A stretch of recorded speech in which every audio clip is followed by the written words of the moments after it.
Mathrubhumi news super exclusive. ശബരിമലയിൽ നടന്ന സ്വർണ്ണക്കൊള്ള അക്കമിട്ട് നിരത്തുന്ന ദേവസ്വം വിജിലൻസ് റിപ്പോർട്ട് മാതൃഭൂമി ന്യൂസിന്. ഉണ്ണികൃഷ്ണൻ പോറ്റി സ്പോൺസർഷിപ്പിന്റെ മറവിൽ നടത്തിയത് വൻ തട്ടിപ്പുകളാണ്. ദേവസ്വം ബോർഡിനും ഗുരുതരമായ വീഴ്ചകളുണ്ടായി. വൻ ഗൂഢാലോചന എന്ന വാദം ബലപ്പെടുത്തുന്നതാണ് റിപ്പോർട്ടിലെ പരാമർശങ്ങൾ. അനന്തകൃഷ്ണൻ വിവരങ്ങളുമായി നമുക്കൊപ്പം തിരുവനന്തപുരത്ത് നിന്ന് ചേരുന്നു. അനന്തൻ, എത്രത്തോളം വലിയൊരു തട്ടിപ്പാണ് കുറച്ച് വർഷങ്ങളായി സന്നിധാനത്ത് നടന്നുകൊണ്ടിരിക്കുന്നതെന്ന് വ്യക്തമാക്കുന്നുണ്ട് ഹൈക്കോടതിയിൽ സമർപ്പിച്ചിരിക്കുന്ന ഈ റിപ്പോർട്ട്. അതും വെറും തട്ടിപ്പല്ല, കൃത്യമായ ആസൂത്രണം നടത്തി, കൃത്യമായ ഗൂഢാലോചന നടത്തി ആണ് ആ തട്ടിപ്പ് നടത്തിയതെന്നും അടിവരയിട്ട് പറയുന്നുണ്ട് ആ റിപ്പോർട്ടിൽ. ആര്യ, ശബരിമല സന്നിധാനത്തെ ദ്വാരപാലക ശില്പങ്ങളുടെ കൊള്ളയാണ് നടന്നത് എന്ന് അടിവരയിട്ട് പറയുകയാണ് ദേവസ്വം ബോർഡ് വിജിലൻസ് വിഭാഗം. അത് എന്താണ് ശബരിമല സന്നിധാനത്ത് നടന്നത് എന്നത് സംബന്ധിച്ചുള്ള ഒരു സമഗ്ര ചിത്രമാണ് ഹൈക്കോടതിയിൽ ദേവസ്വം വിജിലൻസ് സമർപ്പിച്ച ഈ റിപ്പോർട്ട്. ഈ റിപ്പോർട്ടിൻ്റെ പൂർണ്ണ രൂപമാണ് ഇന്ന് മാതൃഭൂമി ന്യൂസ് പുറത്തുവിട്ടത്. അതിൻ്റെ രത്നച്ചുരുക്കം നോക്കുമ്പോൾ നമുക്ക് മനസ്സിലാക്കാൻ കഴിയുന്നത് ശബരിമല സന്നിധാനത്ത് UB ഗ്രൂപ്പ് വിജയ് മല്യ തങ്കം പൊതിഞ്ഞു വെച്ചിരുന്ന ദ്വാരപാലക ശില്പങ്ങളിലെ പാളികൾ അത് ഉണ്ണികൃഷ്ണൻ പോറ്റി എടുത്തുകൊണ്ടുപോയി ബാംഗ്ലൂരിലും സൂക്ഷിച്ചു. അതിനുശേഷം ഹൈദരാബാദിലെത്തിച്ച് അതിൻ്റെ പകർപ്പെടുത്ത് പുതിയൊരു ചെമ്പുപാളി ഉണ്ടാക്കി അത് സ്മാർട്ട് ക്രിയേഷൻസിൽ കൊണ്ടുവന്ന് സ്വർണം പൂശി അത് തിരിച്ച് സന്നിധാനത്ത് കൊണ്ടുവന്ന് പിന്നെ 2025 വീണ്ടും ഇത് അതേപോലെ എടുത്തുകൊണ്ടുവന്ന് പോയി തിരിച്ചു കൊണ്ടുവരാനുള്ള ശ്രമം. അങ്ങനെയാണ് നമുക്ക് മനസ്സിലാക്കാൻ കഴിയുന്നത്. ഏതായാലും ഈ അന്വേഷണ റിപ്പോർട്ടിൻ്റെ ആദ്യഘട്ടത്തിൽ ദേവസ്വം വിജിലൻസ് സമർത്ഥിച്ചു വെക്കുന്നത്, തെളിവ് സഹിതം പറഞ്ഞു വെക്കുന്നത് മാതൃഭൂമി ന്യൂസ് ഈ വിവാദത്തിന്റെ തുടക്കത്തിൽ തന്നെ പറഞ്ഞ കാര്യമാണ്. ശബരിമല സന്നിധാനത്തെ ദ്വാരപാലക ശില്പങ്ങളിൽ ഉണ്ടായിരുന്നത് അത് വെറും ചെമ്പുപാളിയല്ല, അത് വിജയ് മല്യ സ്വർണം പതിപ്പിച്ച പൊതിഞ്ഞ പാളികളാണ് എന്നുള്ളത്. അതിൽ ഈ ദ്വാരപാലക ശില്പങ്ങളിലെ 14 പീസുകളിൽ മാത്രം ഏതാണ്ട് 1500 ഗ്രാം സ്വർണം ഉണ്ടായിരുന്നു എന്നാണ് ഈ റിപ്പോർട്ടിൽ പറയുന്നത്. അതിനൊപ്പം തന്നെ ഈ ശ്രീകോവിലിൻ്റെ 2 വശത്ത് തെക്ക് വടക്ക് ഭിത്തികളിൽ ഒരു പ്ലേറ്റ് ഉണ്ട്. അതിൽ 500 ഗ്രാം ഗോൾഡെങ്കിലും ഉണ്ടാകും എന്നാണ് ദേവസ്വം വിജിലൻസിൻ്റെ അനുമാനം. ഈ 2 കാര്യങ്ങളാണ് അന്ന് 2019 ഉണ്ണികൃഷ്ണൻ പോറ്റി എടുത്തുകൊണ്ട് പോയത്. ആ എടുത്തുകൊണ്ട് പോകുന്നിടത്താണ് ഉദ്യോഗസ്ഥർ കൂടി ഉൾപ്പെടുന്നത് ഈ തട്ടിപ്പിൽ. അതായത് 2019 ഈ പോറ്റിക്ക് ഈ പാളികൾ ഇളക്കി കൊടുക്കാൻ വേണ്ടി മുരാരി ബാബുവാണ് മുന്നിട്ടിറങ്ങിയത്. മുരാരി ബാബു മുന്നിട്ടിറങ്ങി ആ പാളികൾ ചെമ്പാണ് എന്ന് വരുത്താനുള്ള അദമ്യമായ ശ്രമമാണ് നടത്തിയിരിക്കുന്നത്. അതിൽ ഈ ഉദ്യോഗസ്ഥർ എന്തൊക്കെ ചെയ്തു എന്ന് ഈ ഉത്തരവിൽ കൃത്യമായി തന്നെ പറയുന്നുണ്ട്. അത് മുരാരി ബാബുവും സുധീഷ് കുമാറും കൂടാണ് പണിപ്പെട്ട് ഈ സ്വർണ്ണ പാളികൾ ചെമ്പ് പാളികളാക്കി മാറ്റി രേഖകൾ എത്തിച്ചത്. അതിനുശേഷം അതാണ് കൃത്യമായി പറയുന്നുണ്ട്. ഈ ഉദ്യോഗസ്ഥരൊക്കെ വർഷങ്ങളായി അവിടെ ജോലി ചെയ്യുന്ന ആളുകളാണ് പല രൂപത്തിൽ. അപ്പോൾ അവർക്ക് കൃത്യമായി അറിയാം അത് സ്വർണ്ണമുള്ളതാണെന്ന്. പിന്നെ ചെമ്പാണ് എന്ന് അവർ പിടിപ്പിക്കുകയായിരുന്നു. അപ്പൊ ബോധപൂർവം നടത്തിയതാണെന്ന് അടിവരയിടുന്നുണ്ട് ഈ റിപ്പോർട്ടിൽ. തീർച്ചയായിട്ടും. മാത്രമല്ല ഈ റിപ്പോർട്ടിൽ ഓരോ ഉദ്യോഗസ്ഥരും ഈ അഴിമതിക്ക് കൂട്ടുനിന്ന, ഈ കൊള്ളയ്ക്ക് കൂട്ടുനിന്ന ഉദ്യോഗസ്ഥരുടെ എല്ലാം കുറ്റമായി ഈ ദേവസ്വം വിജിലൻസ് വിശദീകരിക്കുന്നത് സ്വർണ്ണപ്പാളിയാണ് എന്ന് ഉത്തമ ബോധ്യമുണ്ടായിരിക്കെ അത് ചെമ്പുപാളിയാക്കി മാറ്റി എന്നുള്ളതാണ് ഇവരെല്ലാം ചെയ്തിരിക്കുന്ന പ്രധാനപ്പെട്ട കുറ്റം. അപ്പോൾ ഇവർക്കെല്ലാം അറിയാമായിരുന്നു അത് തങ്കം പൊതിഞ്ഞ പാളിയാണ് എന്നുള്ളത്. അതിനുശേഷം അത് സ്വർണ്ണപ്പാളിയാക്കി മാറ്റി കൊടുത്തു. അവിടെ തന്ത്രിയെയും കൂടി രാജീവരെയും കൂടി ഈ സംഘം പിടുത്തിക്കളഞ്ഞു എന്ന് വേണം പറയാൻ. അതാണ് വിജിലൻസ് കണ്ടെത്തിയിരിക്കുന്നത്. തന്ത്രി ഈ മഹസറിൽ ഒപ്പിട്ടിട്ടില്ല, പകരം തന്ത്രിയുടെ പേരങ്ങ് എഴുതി ചേർത്തു. തന്ത്രി പക്ഷേ അവിടെ തടസ്സവാദം ഉന്നയിച്ചു. ഇത് കൊണ്ടുപോകരുതെന്നോ അതല്ലെങ്കിൽ അവിടെ സ്വർണ്ണമാണ് ഉണ്ടായിരുന്നതെന്നോ ഉള്ള തടസ്സവാദം തന്ത്രി ഉന്നയിച്ചു എന്ന് ദേവസ്വം വിജിലൻസിൻ്റെ ഈ കണ്ടെത്തലിലുണ്ട്. ഇനി ഇതിൽ ഏറ്റവും ഗുരുതരമായ കാര്യം, നമുക്ക് ഈ ശബരിമല സന്നിധാനത്തെ ഈ തങ്കപ്പാളികൾ അത് എന്ത് ചെയ്തു എന്നറിയണ്ടേ? അത് എന്ത് ചെയ്തു എന്നുള്ളതാണ് നമ്മളുടെ ഏറ്റവും വലിയ സംശയം. അപ്പോൾ അത് എങ്ങനെയാണ് കൊണ്ടുപോയത് എന്നുള്ള വഴി കൂടി വിജിലൻസ് ഇതിൽ വിശദീകരിക്കുന്നുണ്ട്. 2019 ഈ തങ്കപ്പാളികൾ ഉണ്ണികൃഷ്ണൻ പോറ്റിക്ക് കൊടുക്കാൻ വേണ്ടി ദേവസ്വം ബോർഡ് എടുത്തു കൊടുക്കുന്നത് അയാളുടെ കൂട്ടുകാരനാണ്. അതായത് ഇത് സ്വീകരിക്കാൻ ഉണ്ണികൃഷ്ണൻ പോറ്റി സന്നിധാനത്ത് വരുന്നില്ല. ആ ജൂലൈയിൽ വരുന്നത് അനന്തസുബ്രഹ്മണ്യം എന്ന ഇയാളുടെ സുഹൃത്താണ്. ഈ സുഹൃത്തിന് ഈ 2019 ഈ ജൂലൈ മാസം ഈ 2 ദ്വാരപാലക ശില്പങ്ങളിലെയും പാളികൾ ദേവസ്വം ബോർഡ് സ്വർണം പൂശാൻ എന്ന പേരിൽ എടുത്തു കൊടുത്തിട്ട് ഇതുമായി ഈ അനന്തസുബ്രഹ്മണ്യം നേരെ പോകുന്നത് ബംഗളൂരുവിലേക്കാണ്. ഇത് പക്ഷെ നേരെ കൊണ്ടുപോകേണ്ടത് ചെന്നൈയിലേക്കായിരുന്നു. ആ വഴികളിലേക്ക് പോകുന്നതിന് മുൻപ് ഇപ്പൊ നമ്മൾ ഈ അനന്ത് പറഞ്ഞ ഈ സുഹൃത്തിന്റെ കാര്യം, സുഹൃത്തിന് അങ്ങനെ കൊടുക്കാൻ പറ്റുമോ? ഉണ്ണികൃഷ്ണൻ പോറ്റിയല്ലേ സ്പോൺസറായി, ഉണ്ണികൃഷ്ണൻ പോറ്റിയുടെ പേരിലല്ലേ അനുമതി പത്രമുള്ളത്. അങ്ങനെ മറ്റാർക്കെങ്കിലും സുഹൃത്താണെന്ന് പറഞ്ഞു വരുന്ന ഒരാൾക്ക് കൊടുക്കാൻ പറ്റുമോ? തീർച്ചയായിട്ടും അതിന് അന്നത്തെ ദേവസ്വം ബോർഡ് ഉദ്യോഗസ്ഥർ ഉത്തരം പറയണം. അന്ന് ഇതിനകത്ത് തന്നെ ഈ റിപ്പോർട്ടിൽ തന്നെ ദേവസ്വം വിജിലൻസ് പറയുന്നുണ്ട്. അത് കാരണം അതായത് 19/7/2019 മഹസർ പ്രകാരം ഇളക്കിയെടുത്ത ദ്വാരപാലക ശില്പങ്ങളിലെ 12 ഭാഗങ്ങളുടെ തൂക്കം 25,400 ഗ്രാം എന്ന് പറഞ്ഞു വന്നിട്ട് ലോഹഭാഗങ്ങൾ ശബരിമലയിൽ നിന്ന് ഉണ്ണികൃഷ്ണൻ പോറ്റിയുടെ സുഹൃത്ത് ശ്രീ അനന്തസുബ്രഹ്മണ്യൻ നേരെ ബാംഗ്ലൂർക്കാണ് കൊണ്ടുപോയത് എന്ന് പറയുന്നുണ്ട്. അപ്പോൾ ഇയാളുടെ കയ്യിൽ എന്താണ് കൊടുക്കാനുള്ള റൈറ്റ്? ഇയാൾ ആരാണെന്ന് പറഞ്ഞിട്ടാണ് ദേവസ്വം ബോർഡ് ഈ പാളികൾ അഴിച്ചു കൊടുത്തതെന്നുള്ള ചോദ്യം അവിടെ ഉയരുകയാണ്. മാത്രമല്ല അതിനുശേഷം ഇയാൾ ഇതുമായി നേരെ പോകുന്നത് ബാംഗ്ലൂരിലേക്കാണ്. ബാംഗ്ലൂരിൽ ചെന്ന് അത് സ്വന്തം വീട്ടിലാണ് സൂക്ഷിച്ചിരുന്നത്. അവിടെയൊന്നും ഉണ്ണികൃഷ്ണൻ പോറ്റി രംഗത്ത് വരുന്നില്ല. അതിനുശേഷം ഈ പാളിയുമായി ഈ അനന്തസുബ്രഹ്മണ്യൻ നേരെ പോകുന്നത് ഹൈദരാബാദിലേക്കാണ്. ഹൈദരാബാദിൽ പോയി അവിടെ നാഗേഷ് എന്ന് പറയുന്ന ആളുടെ സ്ഥാപനത്തിലെത്തിച്ചു. നാഗേഷ് എന്ന ആളുടെ സ്ഥാപനത്തിൽ പിന്നീട് ആ പാളി, ഒറിജിനൽ പാളി ഇരിക്കുന്നത് 1 മാസത്തിലധികം ദിവസമാണ്. അതിനുശേഷം ഈ നാഗേഷാണ് ഈ പാളിയുമായി വീണ്ടും അങ്ങ് ചെന്നൈയിലെ സ്മാർട്ട് ക്രിയേഷൻസിലേക്ക് പോകുന്നത്. അപ്പോൾ ഈ ഒറിജിനൽ പാളിക്ക് നാഗേഷിൻ്റെ അടുത്ത് വെച്ച് എന്ത് സംഭവിച്ചു എന്നാണ് SIT ഇനി കണ്ടെത്തേണ്ടത്. അതായത് അവിടെ വെച്ച് നാഗേഷ് പുതിയ ഒരു പ്രിന്റ്, അതായത് കോപ്പർ പ്രിന്റ്, അതായത് ഒരു മോൾഡ് ഇതിൻ്റെ ഉണ്ടാക്കി അതിനുശേഷം അതിൻ്റെ ഡ്യൂപ്ലിക്കേറ്റ് ഒരു പ്രിന്റ് കോപ്പറിൽ എടുത്തതാണോ, അത് പിന്നീട് ഒറിജിനൽ എങ്ങോട്ട് പോയി, അങ്ങനെയുള്ള വഴികളെല്ലാം ആ വഴികളിലേക്കൊക്കെ തിരിയാവുന്ന അന്വേഷണം തുടങ്ങാവുന്നത് നാഗേഷിന്റെ പക്കൽ നിന്നാണ്. കാരണം ഈ ഹൈദരാബാദിൽ നാഗേഷ് ആരാണ്, നാഗേഷിനെ കണ്ടെത്തിയിട്ടുണ്ട് അന്വേഷണ സംഘം? ഇല്ല, നാഗേഷ് ആരാണ് എന്ന് അന്വേഷണ സംഘം, വിജിലൻസിന്റെ അന്വേഷണ സംഘം ഇതിൽ പറയുന്നില്ല. അവിടെ നാഗേഷാണ് ഇതിന്റെ അവസാനത്തെ കസ്റ്റോഡിയൻ. ഏത് ശബരിമല സന്നിധാനത്ത് നിന്ന് കൊണ്ടുപോയ തനി തങ്കത്തിൽ പൊതിഞ്ഞ പാളികളുടെ ആ കവചത്തിന്റെ അവസാനം അയാൾ കയ്യിലെത്തിയത് നാഗേഷിന്റെ കൈവശമാണ്. പിന്നീട് നാഗേഷ് 1 മാസത്തിന് ശേഷം ചെന്നൈ സ്മാർട്ട് ക്രിയേഷൻസിലേക്ക് ഒരു ഉരുപ്പടി കൊണ്ടുവരികയാണ്. അത് ഈ ഒറിജിനൽ ആണ്. ഉണ്ണികൃഷ്ണൻ പോറ്റി അല്ല സ്മാർട്ട് ക്രിയേഷൻസിലേക്ക് കൊണ്ടുപോകുന്നത്. അല്ല, അത് കൃത്യമായി അത് കൊണ്ടുവരുന്നത് നാഗേഷ് ആണ് എന്ന് ഇതിനകത്ത് പറയുന്നുണ്ട്. അതായത് ഏതാനും ദിവസം ടിയാന്റെ വീട്ടിൽ വെച്ച ശേഷം ഉണ്ണികൃഷ്ണൻ പോറ്റി പറഞ്ഞ പ്രകാരം അറ്റകുറ്റപ്പണി നടത്തണമെന്ന പേരിൽ ഹൈദരാബാദിലേക്ക് കൊടുത്തുവിട്ടു ഈ അനന്തസുബ്രഹ്മണ്യം. അത് ഉണ്ണികൃഷ്ണൻ പോറ്റി പറഞ്ഞിട്ടാണ് നാഗേഷിന്റെ അടുത്തേക്ക് പോകുന്നത്. അവിടെ ചെമ്പ്, സ്വർണം എന്നിവയുടെ അറ്റകുറ്റപ്പണികൾ ചെയ്യുന്ന നാഗേഷ് എന്നയാളുടെ സ്ഥാപനത്തിലാണ് എത്തിച്ചത് എന്ന് അന്വേഷണത്തിൽ തെളിവായിട്ടുണ്ട്. അത് അവിടെ നിന്നും നാഗേഷ് ചെന്നൈ സ്മാർട്ട് ക്രിയേഷൻ, അവിടെ ഉണ്ണികൃഷ്ണൻ പോറ്റി വരുന്നില്ല. നാഗേഷ് ടിയാൻ, അതായത് നാഗേഷാണ് ഈ സ്മാർട്ട് ക്രിയേഷൻസിലേക്ക് എത്തിക്കുന്നത്. അപ്പോൾ അവിടെ നമുക്ക് ഒറ്റ കാര്യമാണ് സംശയിക്കാൻ പറ്റുന്നത്. അതായത് ഒറിജിനൽ പാളി നാഗേഷിന്റെ കയ്യിലെത്തുന്നു. പിന്നീട് 1 മാസം അത് കയ്യിൽ വെച്ചിട്ട് നാഗേഷ് ഈ പാളികൾ ചെന്നൈ സ്മാർട്ട് ക്രിയേഷൻസിലെത്തുന്നു. അവിടെ വെച്ച് 1.5 കിലോ തങ്കത്തിന്റെ തൂക്കം വരേണ്ട പാളികളിൽ ഒന്നുമില്ല. ആ 1.5 കിലോ ഇല്ല. അവിടെയാണ് 4 കിലോയുടെ കുറവ് വരുന്നത് ആ പാളികൾ. അപ്പോൾ ഉറപ്പായും 4 കിലോയുടെ കുറവ് വരണമെങ്കിൽ അവരത് ചെയ്തിട്ടുള്ളത് ഒറിജിനൽ പാളിയുടെ പ്രിന്റ് എടുത്ത് ഡ്യൂപ്ലിക്കേറ്റും കൊണ്ടാണ് ഈ സ്മാർട്ട് ക്രിയേഷൻസിലേക്ക് പോയത്. അപ്പോൾ ആര്യ അതിനകത്ത് നമുക്ക് പ്രതീക്ഷ ഉണ്ടാക്കുന്ന ഒരു കാര്യം, അതായത് അയ്യപ്പ ഭക്തർക്ക് കുറച്ച് ആശ്വാസം ഉണ്ടാക്കുന്ന കാര്യം, കഴിഞ്ഞ ദിവസം ഈ ഹൈക്കോടതിയുടെ ഉത്തരവ് വന്നപ്പോൾ ആ ഹൈക്കോടതിയുടെ ഉത്തരവിൽ പ്രധാനമായും ഈ സ്മാർട്ട് ക്രിയേഷൻസിന്റെ മൊഴിയാണ് എഴുതിയിരുന്നത്. അവർ പറഞ്ഞത് ഈ ഒറിജിനൽ പാളി ഞങ്ങളങ്ങ് ഉരുക്കി അതിൽ നിന്ന് സ്വർണം വേർപെടുത്തെടുത്തു എന്നാണ്. അപ്പോൾ ഭയങ്കര വേദനയാണ് അയ്യപ്പ ഭക്തർക്ക് ഉണ്ടായത്. അപ്പോൾ ആ ഭഗവാന്റെ സ്വത്ത് അങ്ങനെ നശിപ്പിച്ചു കളഞ്ഞുവെന്ന്. പക്ഷേ ഈ റിപ്പോർട്ട്, ദേവസ്വം വിജിലൻസിന്റെ ഈ റിപ്പോർട്ട് വാങ്ങിക്കുമ്പോൾ നമുക്ക് വലിയ പ്രതീക്ഷയാണ് ഉണ്ടാകുന്നത്. ആ ഒറിജിനൽ ആരുടെയോ പക്കലുണ്ട്.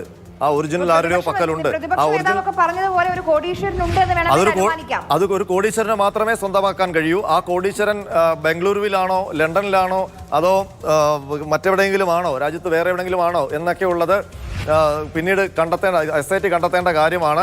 അങ്ങനെ പോകാനുള്ള എന്തെങ്കിലും തടസ്സങ്ങൾ SITക്ക് ഉണ്ടെങ്കിൽ അത് മിക്കവാറും ഉണ്ണികൃഷ്ണൻ പോറ്റിയും സ്മാർട്ട് ക്രിയേഷൻസും ലയിപ്പിച്ചെടുത്തു എന്നുള്ളൊരു കഥയിലേക്ക് കാര്യങ്ങൾ എത്താനുള്ള സാധ്യതയും ഉണ്ട് എന്നാണ് നമുക്ക് തോന്നുന്നത്. കാരണം ഇതിന് ഉറപ്പാണ്, ഇത് നാഗേഷ് അവിടെ തിരിമറി കാണിച്ചിട്ടുണ്ട്. ഒറിജിനൽ കവചമല്ല സന്നിധാനത്ത് നിന്ന് കൊണ്ടുപോയി, ഒറിജിനൽ കവചമല്ല നാഗേഷ് സ്മാർട്ട് ക്രിയേഷൻസിൽ എത്തിച്ചിരിക്കുന്നത്.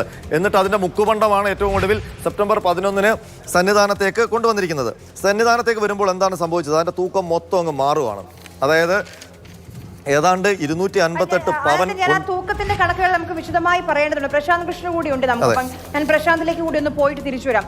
പ്രശാന്ത്, ഇത്രയും ദിവസം PS പ്രശാന്ത് മാധ്യമങ്ങൾക്ക് മുന്നിൽ വന്ന് ആവർത്തിച്ച് ഈ കോടതി അന്വേഷണം തുടങ്ങിയ സമയത്ത്, SIT രൂപീകരിച്ച സമയത്തൊക്കെ പറഞ്ഞത്, ഞങ്ങൾക്ക്, അതായത് നിലവിലുള്ള ദേവസ്വം ബോർഡിന്, പ്രസിഡന്റിന് ഒരു റോളുമില്ല, അവരോട് ചോദ്യങ്ങൾ പോലും ചോദിക്കേണ്ട ആവശ്യമില്ല, കാരണം ഇതൊക്കെ 2019 നടന്നതാണ് എന്നാണ്. പക്ഷെ ആ വാദവും പൊളിയുകയാണ്. കഴിഞ്ഞ വർഷം 2024 നവംബർ 1, അതായത് കേരളപ്പിറവി ദിവസം ഇത് വീണ്ടും ബോർഡ് അംഗീകാരം കൊടുക്കുകയാണ്. ചെന്നൈയിലേക്ക് എടുത്തോളൂ, കൊണ്ടുപോയിക്കോളൂ എന്ന് പറഞ്ഞ്. ആര്യ, ഇപ്പോഴത്തെ ദേവസ്വം ബോർഡ് പ്രസിഡന്റ് നേതൃത്വവും വിശദീകരിക്കേണ്ട രണ്ട് പ്രധാനപ്പെട്ട കാര്യങ്ങൾ. ഇത്രയെല്ലാം തിരിമറി നടത്തിയ ഉണ്ണികൃഷ്ണൻ പോറ്റിയിലേക്ക് എന്തുകൊണ്ട് ഇത്തവണയും ദ്വാരപാലക ശില്പത്തിന്റെ പാളി കൊടുത്തുവിടാൻ, അല്ലെങ്കിൽ ഉദ്യോഗസ്ഥരെ കൂട്ടിയെങ്കിൽ അങ്ങനെ അവിടെ ഉണ്ണികൃഷ്ണൻ പോറ്റിയുടെ നേതൃത്വത്തിൽ കൊടുത്ത് ചെന്നൈയിലെ സ്മാർട്ട് ക്രിയേഷനിൽ എത്തിച്ച് സ്വർണം പൂശാനുള്ള തീരുമാനമെടുത്തു എന്നുള്ളത്. മറ്റൊന്ന്, ഈ സ്വർണത്തിന്റെ കണക്കുകൾ നോക്കുമ്പോൾ വിജയമല്യ 98-ൽ പൊതിഞ്ഞപ്പോൾ ഉള്ള സ്വർണ്ണമല്ല 2019-ൽ ദ്വാരപാലക ശില്പത്തിൽ സ്വർണം പൂശിയപ്പോൾ കണ്ട സ്വർണം, അവിടെ കുറവ് വന്നു. ഇപ്പോൾ 2025-ൽ സ്വർണം പൂശി വന്നപ്പോൾ പിന്നെയും കുറവ് വന്നു. അപ്പോൾ സ്വർണം കുറഞ്ഞതിൻ്റെ കണക്ക് ഇവിടെ ദേവസ്വം ബോർഡ് നേതൃത്വം പറയേണ്ടി വരും. മറ്റൊരു പ്രധാനപ്പെട്ട കാര്യം, ഈ വർഷം 2025 സെപ്റ്റംബർ മാസം 3-ാം തീയതിയാണ് ഈ ഉണ്ണികൃഷ്ണൻ പോറ്റിക്ക് ഇത് കൈമാറുന്നതിന് ദ്വാരപാലക ശില്പത്തിൻ്റെ പാളി കൈമാറി ചെന്നൈയിലെ സ്മാർട്ട് ക്രിയേഷനിൽ എത്തിച്ച് സ്വർണം പൂശാൻ അറ്റകുറ്റപ്പണി നടത്താനൊക്കെ തീരുമാനിക്കുന്നത്. പക്ഷേ 2024 നവംബർ 1-ന് ഈ തീരുമാനം എടുത്തിരുന്നു ബോർഡ് ഇത് ചെന്നൈയിലെ സ്മാർട്ട് ക്രിയേഷനിലേക്ക് അയക്കാൻ. സ്വാഭാവികമായും ഉണ്ണികൃഷ്ണൻ പോറ്റി വഴിയാണല്ലോ ഇത് അവിടെ എത്തുന്നത്. എന്തുകൊണ്ട് അന്ന് ഉണ്ണികൃഷ്ണൻ പോറ്റിയെ തന്നെ, അതായത് അന്നേ ഒരു നീക്കം നടത്തേണ്ടിയിരുന്നു. അന്ന് ആ നീക്കം നടന്നിട്ട് അന്ന് നടക്കാതെ പോയത് അന്ന് ഭഗവാൻ അയ്യപ്പൻ്റെ കാരുണ്യം കൊണ്ടെന്ന് പറയേണ്ടി വരും. കാരണം 15 ദിവസം കഴിയുമ്പോൾ മണ്ഡലകാലം തുടങ്ങിയാണ്. ആ ചുരുങ്ങിയ കാലയളവിനുള്ളിൽ ഇത് അറ്റകുറ്റപ്പണി നടത്തി ഇങ്ങെത്തില്ല എന്നതുകൊണ്ട് അത് നടന്നില്ല. പക്ഷേ ഇത്തവണ പണി നേരത്തെ തന്നെ ഉണ്ണികൃഷ്ണൻ പോറ്റി തുടങ്ങി. അപ്പോൾ 2025 ഈ വർഷം ഈ ഉത്തരവ് വരുന്നത് സെപ്റ്റംബർ മാസം 3-ാം തീയതിയാണ് കൊടുത്തുവിടാനുള്ള. 2025 ഓഗസ്റ്റ് മാസം അവസാനം, ജൂലൈ മാസം 30-ാം തീയതി തിരുവാഭരണ കമ്മീഷണർ ഈ വിഷയം വന്നപ്പോൾ തിരുവാഭരണ കമ്മീഷണർ ബോർഡിനെ അറിയിക്കുകയാണ്, ഈ സ്മാർട്ട് ക്രിയേഷൻസിൽ ഒരിക്കൽ സ്വർണം പൂശിയ സ്വർണം വേർപെടുത്തി അതിൽ വീണ്ടും പൂശാൻ കഴിയില്ല. അങ്ങനെ ഒരു അറിവാണ് തനിക്ക് കിട്ടിയിരിക്കുന്നത്. തിരുവാഭരണ കമ്മീഷൻ എന്ന് പറയുന്ന വ്യക്തി, അതിൻ്റെ ഏറ്റവും ചുമതലപ്പെട്ട ആൾ ബോർഡിനോട് പറയുകയാണ്. ഇതറിയുമ്പോൾ ഉണ്ണികൃഷ്ണൻ പോറ്റി ബന്ധപ്പെടുന്നു. അല്ല, 2019-ൽ ഞങ്ങളിത് ചെയ്തിട്ടുണ്ട് എന്ന് പറയുന്നു. അത് ബോർഡിനെ ധരിപ്പിക്കുന്നു. പിന്നീട് തിരുവാഭരണ കമ്മീഷണർ സ്വാഭാവികമായും ഉണ്ണികൃഷ്ണൻ പോറ്റിയുടെ സമ്മർദ്ദം വന്നിട്ടുണ്ട്.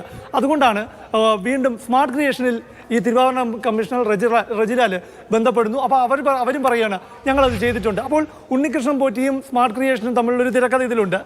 ഇതിന് പുറമെ ബോർഡ് നേതൃത്വം അവിടെ കൺവിൻസിംഗ് ആയി തിരുവാഭരണ കമ്മീഷണർ പറയുന്നതാണോ ഉണ്ണികൃഷ്ണൻ പോറ്റി പറയുന്നതാണോ ബോർഡ് നേതൃത്വം മുഖവിലേക്ക് എടുക്കേണ്ടത്?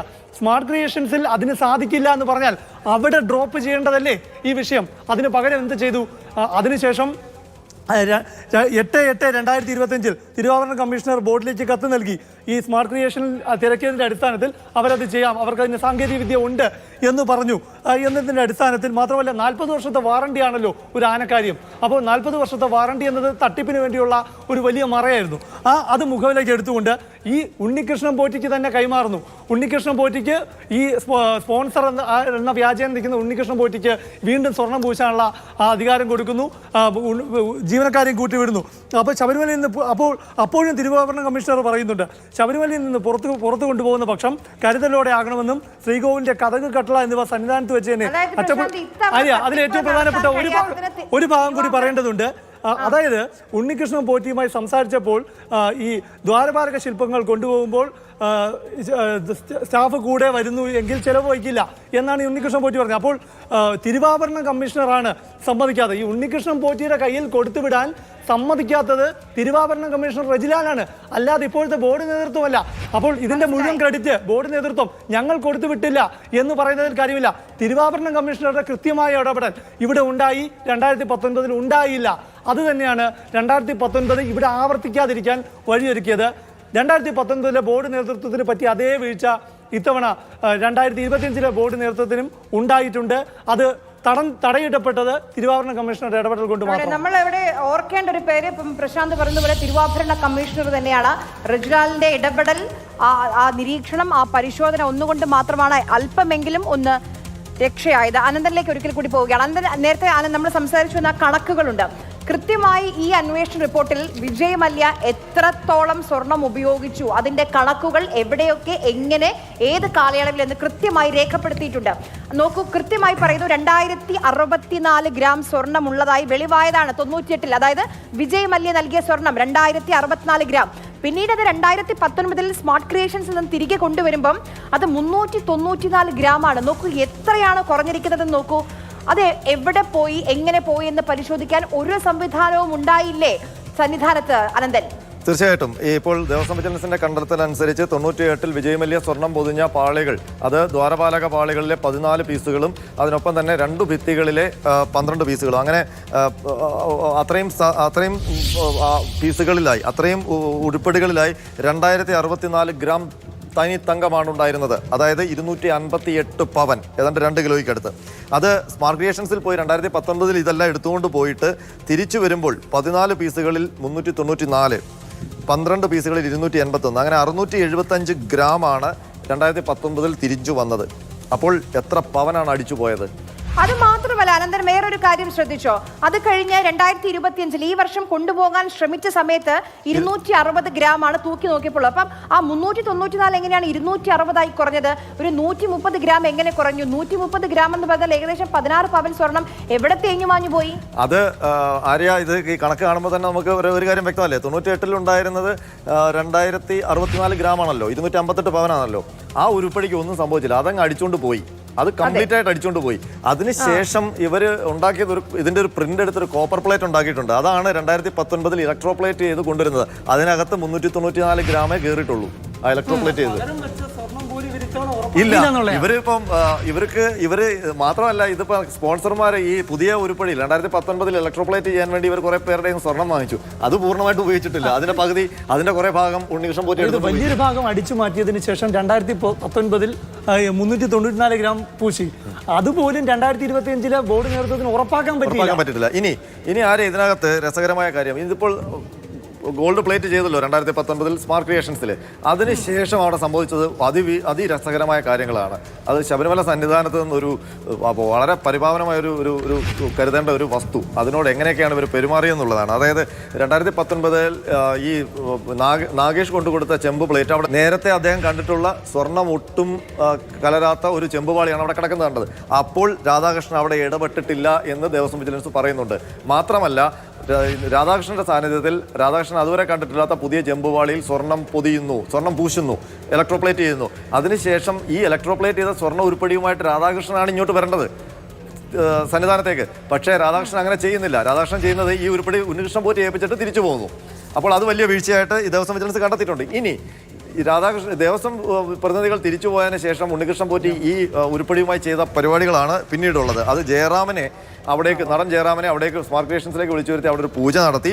അതിനുശേഷം ഈ പാളിയുമായി ജയറാമന്റെ വീട്ടിൽ പോയി. അതാണ് മാതൃഭൂമി ന്യൂസ് അന്ന് പുറത്തുവിട്ടത്. ജയറാമന്റെ വീട്ടിൽ വിശദമായ ഒരു പൂജ നടത്തി. അതിനുശേഷം ഈ ചെന്നൈയിൽ നിന്ന് അത് ജയറാം എന്ന് പറഞ്ഞത് എന്താണെന്ന് അറിയാമോ?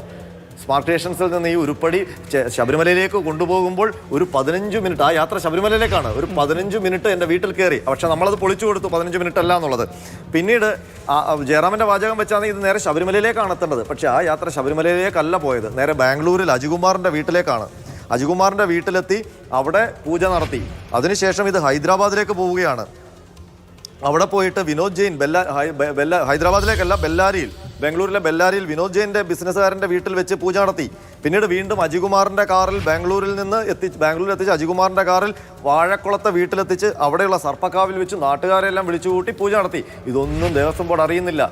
അത് വലിയ ഘോഷയാത്രയായിട്ട് നടത്തി. പിന്നീട് ഇളമ്പള്ളി ശ്രീധർമ്മശാസ്ത്ര ക്ഷേത്രത്തിൽ കൊണ്ടുവന്ന് അതിന്റെ ചിത്രം മാതൃഭൂമി ന്യൂസ് പുറത്തുവിട്ടതാണ്. ആ ക്ഷേത്രത്തിൽ ഇങ്ങനെ അടുക്കി വെച്ചിട്ട് ഒരു പൂജയൊക്കെ നടത്തി. അതിനുശേഷം 10 ദിവസം കഴിഞ്ഞാണ് ഈ യാത്രയെല്ലാം നടത്തുന്നത്. ഈ 10 ദിവസത്തെ യാത്രയെല്ലാം കഴിഞ്ഞിട്ടാണ് സന്നിധാനത്തെത്തുന്നത്. അപ്പോൾ ഈ പൂജകളിലെല്ലാം ഉണ്ണികൃഷ്ണൻ പോറ്റി സാമ്പത്തിക ലാഭം നേടി. അതായത് ഒറിജിനൽ തട്ടിയെടുത്ത് വിറ്റ് പുതിയ പാളി കൊണ്ടുവന്ന്, അങ്ങനെ ആണെങ്കിൽ പുതിയ പാളി കൊണ്ടുവന്ന് അതിനകത്ത് മുക്കുവണ്ടം ആക്കി അതും പൂജിച്ച് പണം സമ്പാദിച്ചു എന്ന് വേണം ഇതിൽ നിന്ന് മനസ്സിലാക്കാൻ. പ്രശാന്ത്, ഒരു കാര്യം ഇപ്പൊ ഇതിൽ പറയുന്നുണ്ട്, ഉണ്ണികൃഷ്ണൻ പോറ്റി ശബരിമലയിലേക്ക് സ്പോൺസർഷിപ്പിലൂടെ ചെയ്ത പ്രവർത്തികൾ എന്തൊക്കെയാണെന്ന് അക്കമിട്ട ഈ റിപ്പോർട്ടിൽ പറയുന്നുണ്ട്. പക്ഷെ അതിലൊക്കെ ഒരു കാര്യം, വാതിൽ മാറ്റി പുതിയ വാതിൽ നിർമ്മിച്ച് സ്വർണം പൂശി. പക്ഷെ അന്വേഷിച്ചപ്പോൾ എന്താ കണ്ടെത്തിയത്? ആ സ്പോൺസർ ശരിക്കും ആരാണ്? ഗോവർദ്ധനാണ്. അങ്ങനെ കുറെ കാര്യങ്ങൾ. ശ്രീകോവിലിന്റെ കട്ടളയിൽ പൊതിഞ്ഞ ചെമ്പുപാളികൾ സ്വർണം പൂശി. ആരാണ് ശരിക്കും? അത് അജികുമാറാണ്. അങ്ങനെ ഉണ്ണികൃഷ്ണൻ പോറ്റിയാണെന്ന് അവകാശപ്പെട്ടു. പക്ഷെ അതിനൊക്കെ യഥാർത്ഥ സ്പോൺസർമാർ വേറെ ഉണ്ടായിരുന്നു. ഈ ദേവസ്വം ബോർഡിന് ഇദ്ദേഹം വലിയ സ്പോൺസറാണ്, മാത്രമല്ല വലിയ ഭക്തനാണ്. 2019 മുതൽ ഈ 25 ഇപ്പോഴത്തെ ദേവസ്വം ബോർഡിന്റെ ഓർഡർ വരെ പരിശോധിക്കൂ. എല്ലാത്തിലും ഉണ്ണികൃഷ്ണൻ പോറ്റി ബാംഗ്ലൂർ എന്ന ഭക്തൻ. അപ്പോൾ അന്നു മുതൽ ഇന്ന് വരെ ഉണ്ണികൃഷ്ണൻ പോറ്റി ഒരു ഭക്തനാണ്. പക്ഷേ ദേവസ്വം വിജിലൻസ് കൃത്യമായി കണ്ടെത്തുന്നുണ്ട് ഇദ്ദേഹം ഈ ഉണ്ണികൃഷ്ണൻ പോറ്റി ഒരു ഇടനിലക്കാരനാണ്. കാരണം ഈ ശബരിമലയിൽ നേരത്തെ അനന്തം പറഞ്ഞ പോലെ പലയിടത്തും ശബരിമലയിലെ ഉരുപ്പടി, ഭഗവാന്റെ ഉരുപ്പടി കൊണ്ടുവന്ന് കാഴ്ചവെച്ച് അവിടെ പൂജ നടത്തി പണം അടിച്ചുകൊണ്ടിരിക്കുന്ന ഉണ്ണികൃഷ്ണൻ പോറ്റി ശബരിമലയിൽ സ്പോൺസർഷിപ്പിലൂടെ പല സഹായങ്ങളും ചെയ്ത് ചെയ്യാൻ ലാഭമുണ്ടാക്കുന്നുണ്ട് എന്ന സംശയം ദേവസ്വം വിജിലൻസ് ഈ റിപ്പോർട്ടിൽ കൃത്യമായി പറയുന്നുണ്ട്. അപ്പോൾ അതിൽ ഏറ്റവും പ്രധാനമാണ് ഈ ആദ്യം നേരത്തെ വായിച്ച രണ്ട് കാര്യം. ഒന്ന്, കേടായ വാതിൽ മാറ്റി പുതിയ വാതിൽ സ്വർണം പൂശിയ വിഷയം. അതിലാരാണ്? ഉണ്ണികൃഷ്ണൻ പോറ്റിയാണ് മുന്നിൽ നിൽക്കുന്ന വലിയ സ്പോൺസർ. പക്ഷേ അവിടെ യഥാർത്ഥത്തിൽ സ്പോൺസർ ആരാണ്? കർണാടകയിലെ ബെല്ലാരി സ്വദേശിയായ ഗോവർദ്ധൻ. ഇനി ഈ കട്ടള പൊതിഞ്ഞ ചെമ്പുപാളി സ്വർണം പൂശി നൽകിയ വിഷയം, അതിലും ഉണ്ണികൃഷ്ണൻ പോറ്റിയാണ് മുന്നിൽ നിൽക്കുന്നത്. ഉണ്ണികൃഷ്ണൻ പോറ്റി മറ്റു പലരെയും ചാക്കിട്ട് പിടിച്ച് ഇത് ചെയ്യുമ്പോൾ ഉണ്ണികൃഷ്ണൻ പോറ്റി ഒരു ഇടനിലക്കാരൻ്റെ റോളാണ് അവിടെ ചെയ്തുകൊണ്ടിരിക്കുന്നത്. അത് ആർക്ക് വേണ്ടിയാണ്? ഉണ്ണികൃഷ്ണൻ പോറ്റി ഒരു ഏജന്റ് മാത്രമാണോ, അതോ മറ്റാരുടെയെങ്കിലും ടൂളായി പ്രവർത്തിക്കുന്നതാണോ?